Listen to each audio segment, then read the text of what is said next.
Adapun fungsi walimat urus adalah sebagai sarana untuk memberitahukan kepada masyarakat bahwa telah terlaksananya pernikahan antara pasang suami dan istri. Nah, selain itu sebagai sarana untuk memohon doa dari para undangan agar pernikahan mereka mendapatkan keberkahan dan menjadi keluarga yang sakinah, mawaddah, warahmah.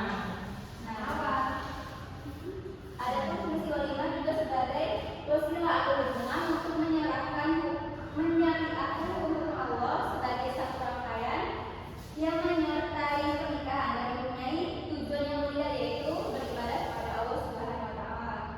Selanjutnya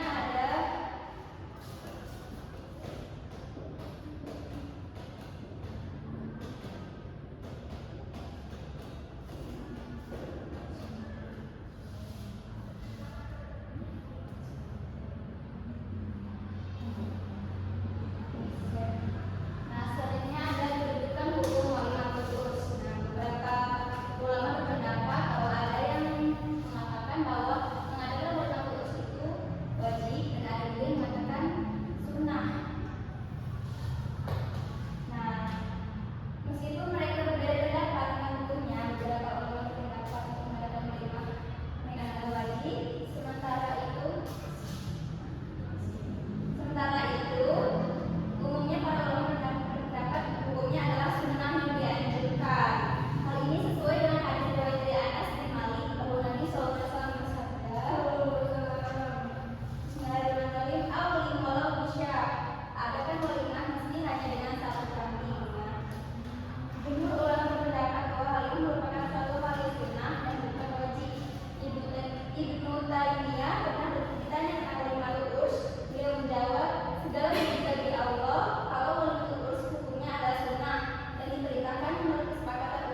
Walimatul urs. Iya. Artinya al-jamu yaitu kumpul, sebab suami dan istri berkumpul. Walimah berasal dari bahasa Arab, artinya makanan pengantin. Maksudnya adalah makanan yang disediakan khusus dalam acara pesta perkawinan.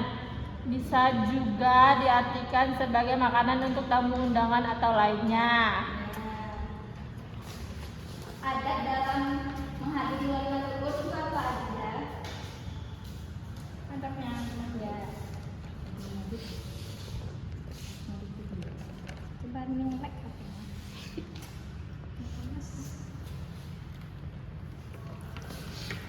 Adatnya tidak sekedar untuk memuaskan nafsu perut, tetapi harus diniati untuk mengikuti perintah syariat, menghormati saudaranya, menyenangkan hatinya, mengunjunginya, dan menjaga diri dari timbulnya buruk sangka jika dia tidak memenuhi undangan itu.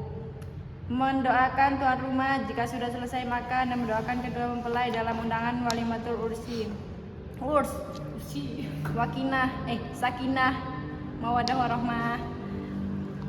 Tidak memenuhi undangan jika di sana ada kemungkaran atau maksiat, tidak membawa orang yang tidak diundang, tidak membedakan undangan dari orang kaya atau miskin. Udah Ibu. Oke.